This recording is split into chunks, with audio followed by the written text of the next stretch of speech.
Alam mo namang may utang na loob tayo sa tao. Wala kang utang na loob! Wala ka bang utang na loob? Utang na loob. Ang utang na loob ba, paano binabayaran? Ang utang na loob ba, gaano katagal binabayaran? Nababayaran nga ba ang utang na loob? Narinig mo na rin ba ang mga katagang wala kang utang na loob? O mga linyahang malapit dito? Madalas nating naririnig sa mga teleseryeng ating napapanood ang mga salitang utang na loob. At ginagamit ito sa iba't ibang pamamaraan at konteksto. Ngunit, ano nga ba ang pagpapakahulugan nito? Welcome to the first episode of Bakit ba tayo ganito? Kung saan aalamin natin ang katuwiran sa likod ng mga iba't ibang kaugalian nating mga Pilipino.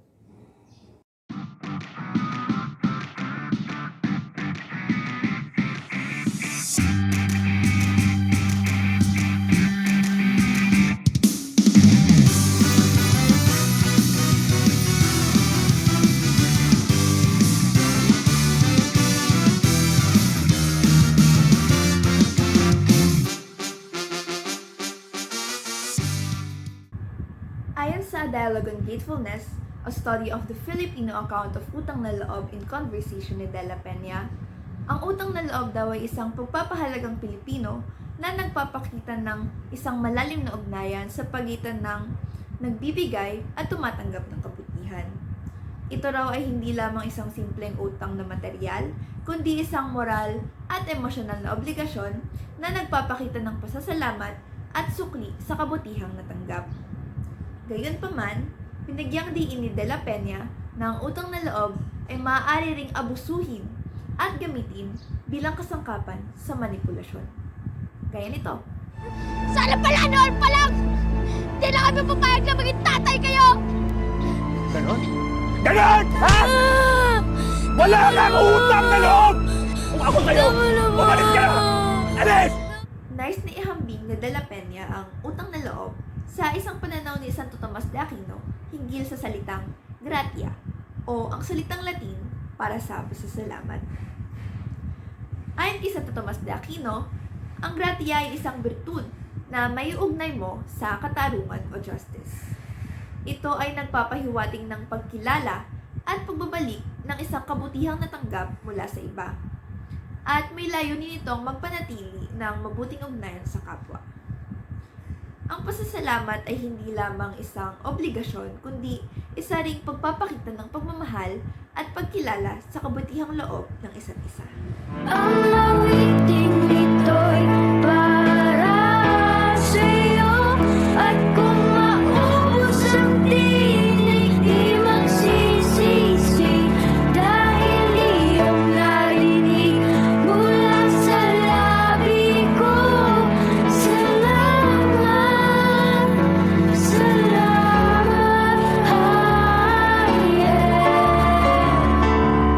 Ang cute, di ba?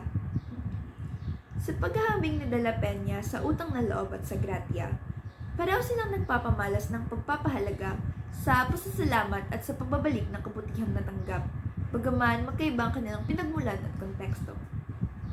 Gayunpaman, kung ang gratia ay nakatuon sa moral na obligasyon at sa bertud, ang utang na loob naman ay mas nakatuon sa panlipunang ugnayan at maaari itong magdulot ng negatibong epekto kung gagamitin sa maling paraan. Ngayon, pag-uusapan naman natin ang utang na loob. Sa vantage points of utang na loob naman ni Dr. Sheldon Ives Agaton, mayroon daw 2 aspeto at 4 na vantage points ang utang na loob. Una muna ang 2 aspeto. Mayroon daw material na aspeto o mga konkretong tulong na gaya ng pera at pisikal na pagsagip, at mayroon ding immaterial na aspeto o ang mga moral at emosyonal na obligasyon na kadalasan ay nananatili kahit na naibalik naman na ang pisikal na tulong. Kumbaga, ang immaterial na aspeto ay para bang yung pagpapatuloy-tuloy ninyo na pagpapalitan ng pabor sa isa't isa dahil lamang sa isang beses na tinulungan mo siya o tinulungan kanya. At ito ay yung nagpapanatili ng koneksyon ninyong dalawa. Sa vantage points naman, mayroon daw 4 na pananaw kung paano nabubuo ang utang na loob batay sa ugnayan ng nagbibigay at tumatanggap ng kabutihan. Una, indirect. Nangyayari ito kapag ang tulong ay hindi direktang ibinigay o tinanggap, katulad na lamang ng isang kandidato na kalaunan ay mayroong obligasyon na magsilbi sa mga bumoto sa kanya. Pangalawa, direct. Nangyayari naman ito kapag ang tulong ay direktang ibinibigay at tinatanggap, at nagre-resulta ito sa malinaw na obligasyon na suklian ang kabutihan. Ikatlo, unintentional.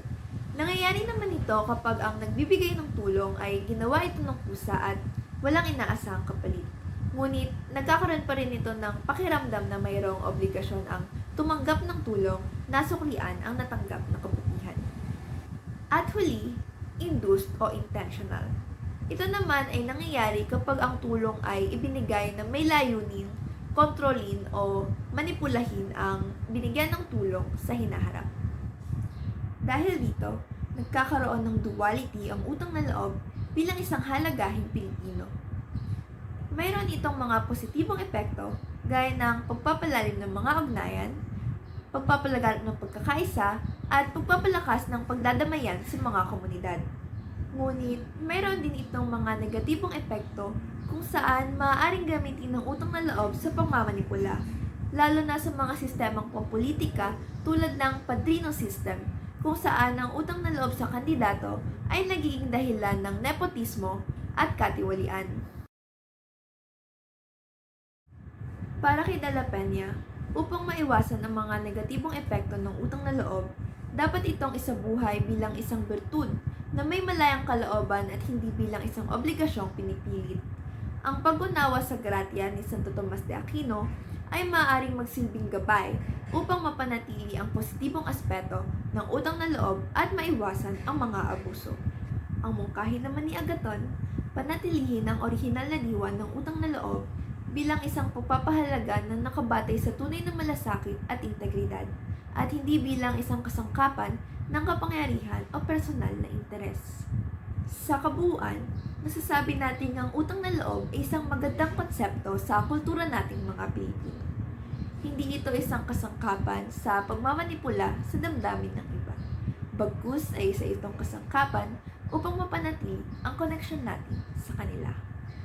Kung iisipin nga, sa tingin mo ba, may utang na loob kaya sa pagmamahal?